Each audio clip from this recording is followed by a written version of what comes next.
protesters are resisting. And here come the mounted police. Let's listen and watch this for a second. Hold on for a moment, Alex.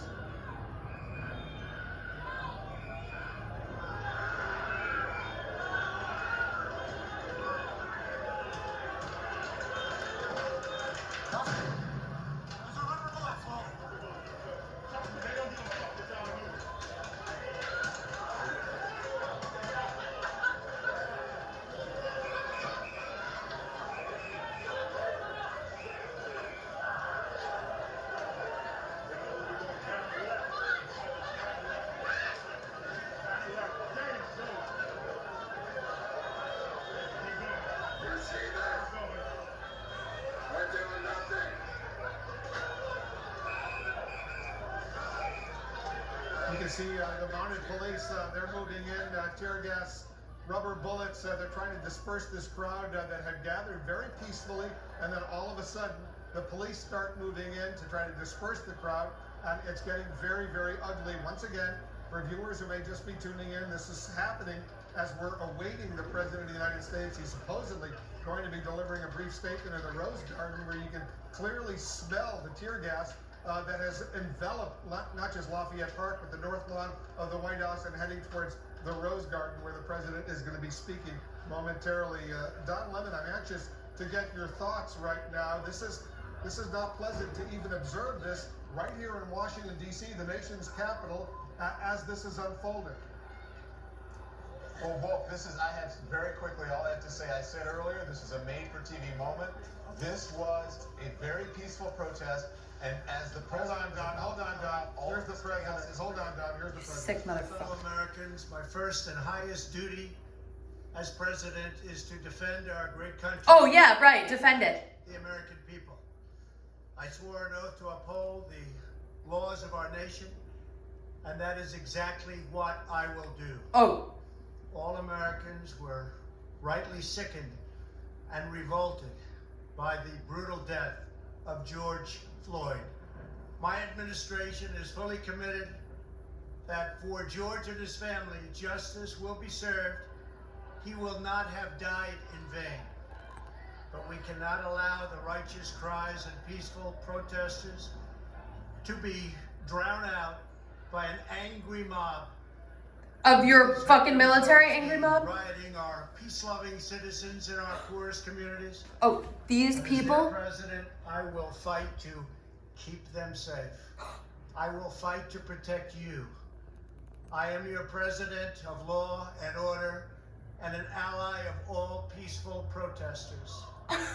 But in recent days, our nation has been gripped by professional anarchists, violent mobs, arsonists. Who's the violent mob now, bitch? Antifa, and others. A number of state and local governments have failed to take necessary action to safeguard their residents. Innocent people have been savagely beaten, like the young man in Dallas, Texas, who was left dying on the street, or the woman in upstate New York viciously attacked by dangerous thugs. Small business owners have seen their dreams utterly destroyed. New York's finest have been hit in the face with bricks. Brave nurses who have battled the virus are afraid to leave their homes. A police precinct has been overrun here in the nation's capital. The Lincoln Memorial and the World War II Memorial have been vandalized. One of our most historic churches was set ablaze.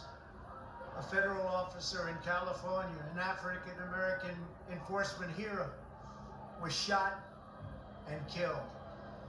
These are not acts of peaceful protest. These are acts of domestic terror. The destruction of innocent life and the spilling of innocent blood is an offense to humanity and a crime against God. America needs creation, not destruction. Cooperation, not contempt. Security, not anarchy. Healing, not hatred. Justice, not chaos. This is our mission, and we will succeed. 100%, we will succeed. our country always wins. That is why I am taking immediate presidential action to stop the violence and restore security and safety in America. I am mobilizing all available federal resources, civilian and military, to stop the rioting and looting, to end the destruction and arson, and to protect the rights of law-abiding Americans, including your Second Amendment rights. Therefore, the following measures are going into effect immediately. First, we are ending the riots and lawlessness that has spread throughout our country. We will end it now. Today, I have strongly recommended to every governor to deploy the National Guard in sufficient numbers that we dominate the streets. Mayors and governors must establish an overwhelming law enforcement presence until the violence has been quelled. If a city or state refuses to take the actions that are necessary to defend the life and property of their residents, then I will deploy the United States military and quickly solve the problem for them. I am also taking swift and decisive action to protect our great capital, Washington, D.C. What happened in this city last night was a total disgrace. As we speak, I am dispatching thousands and thousands of heavily armed soldiers, military personnel, and law enforcement officers to stop the rioting, looting, vandalism, assaults, and the wanton destruction of property. We are putting everybody on warning. Our 7 o'clock curfew will be strictly enforced. Those who threaten innocent life and property will be arrested, detained, and prosecuted to the fullest extent of the law. I want the organizers of this terror to be on notice that you will face severe criminal penalties and lengthy sentences in jail. This includes Antifa and others who are leading instigators of this violence.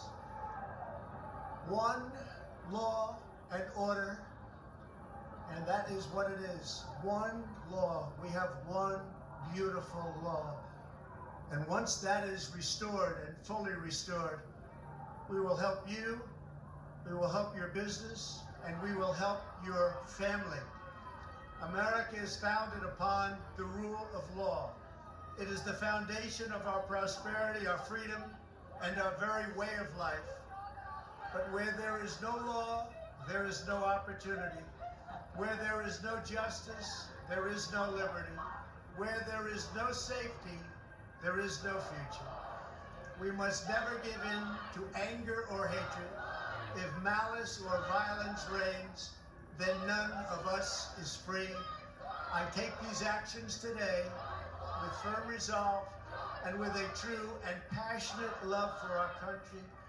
By far, our greatest days lie ahead. Thank you very much, and now I'm going to pay my respects to a very, very special place. Thank you very much.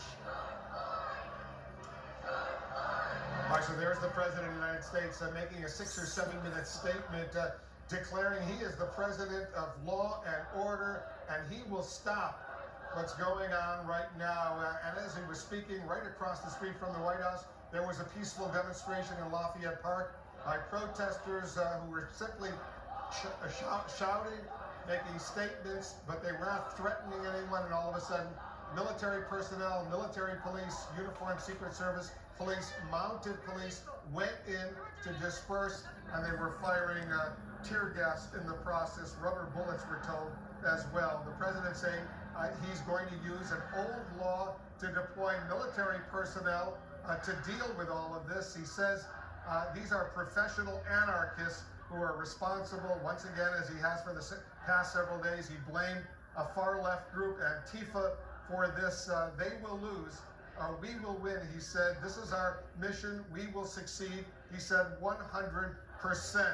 Mobilizing all resources, he said, citing an old law, civilian and military, the Insurrection Act of 1807. He says he was mobilizing that to deal with the riots, he said, and the lawlessness This situation is about to get clearly a whole lot worse, not only here near the White House in Washington, D.C., but I'm bracing for angry reaction in other major cities around the United States as well. And remember, in only about 8 minutes, there's supposed to be a curfew that's taking place here in the nation's capital. Everybody